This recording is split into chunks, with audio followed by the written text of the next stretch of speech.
بسم اللہ الرحمن الرحیم۔ عرب کے رہنے والے حضرت اسماعیل علیہ السلام کی دعوت و تبلیغ کے نتیجے میں دین ابراہیمی کے پیروکار تھے، اس لیے صرف اللہ کی عبادت کرتے اور توحید پر کاربند تھے۔ لیکن وقت گزرنے کے ساتھ ساتھ انہوں نے خدائی درس و نصیحت کا ایک حصہ بلا دیا، پھر بھی ان کے اندر توحید اور کچھ دین ابراہیمی کے شعائر باقی رہے، حتیٰ کہ بنو خزاعہ کا سردار عمرو بن لحی منظر عام پر آیا۔ اس کی نشو نما بڑی نیکوکاری، صدقہ و خیرات اور دینی امور سے گہری دلچسپی پر ہوئی تھی، اس لیے لوگوں نے اسے محبت کی نظر سے دیکھا اور اسے اکابر علماء اور افاضل اولیاء میں سے سمجھ کر اس کی پیروی کی۔ پھر اس شخص نے ملک شام کا سفر کیا، دیکھا تو وہاں بتوں کی پوجا کی جا رہی تھی۔ اس نے سمجھا کہ یہ بھی بہتر اور برحق ہے، کیونکہ ملک شام پیغمبروں کی سرزمین اور آسمانی کتابوں کی نزول گاہ تھی۔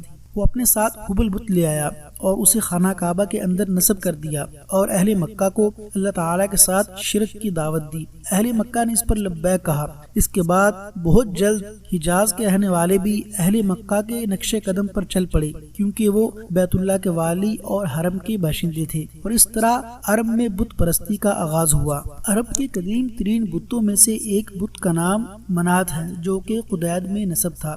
اس کے بعد طائف میں لات نامی بت وجود میں آیا، پھر وادی نخلا میں عزا کی تنصیب عمل میں آئی۔ یہ تینوں عرب کے سب سے بڑے بت تھے۔ اس کے بعد حجاز کے ہر خطے میں شرک کی کثرت اور بتوں کی بھرمار ہو گئی۔ کہا جاتا ہے کہ ایک جن عمرو بن لحی کے تابع تھا، اس نے بتایا کہ قوم نوح کے بت یعنی ود، سوا، یغوث، یعوق اور نصر جدہ میں مدفون ہیں۔ اس اطلاع پر عمرو بن لحی جدہ گیا اور ان بتوں کو کھود نکالا، پھر انہیں تہامہ لایا، اور جب حج کا زمانہ آیا تو انہیں مختلف قبائل کے حوالے کر دیا۔ یہ قبائل ان بتوں کو اپنے اپنے علاقوں میں لے گئے۔ اس طرح ہر قبیلے میں اور پھر ہر گھر میں ایک ایک بت ہو گیا۔ پھر مشرکین نے مسجد حرام کو بتوں سے بھر دیا۔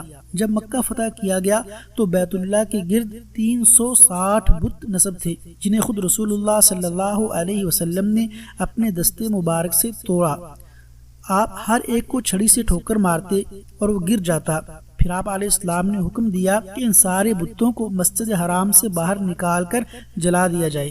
رسول اللہ صلی اللہ علیہ وسلم نے عزا بت کو گرانے کے لیے حضرت خالد بن ولید رضی اللہ تعالی عنہ کو بھیجا، جو کہ قریش کا غوث اعظم تھا، اور منات بت کو گرانے کے لیے آپ علیہ السلام نے سعد بن زید کو بھیجا۔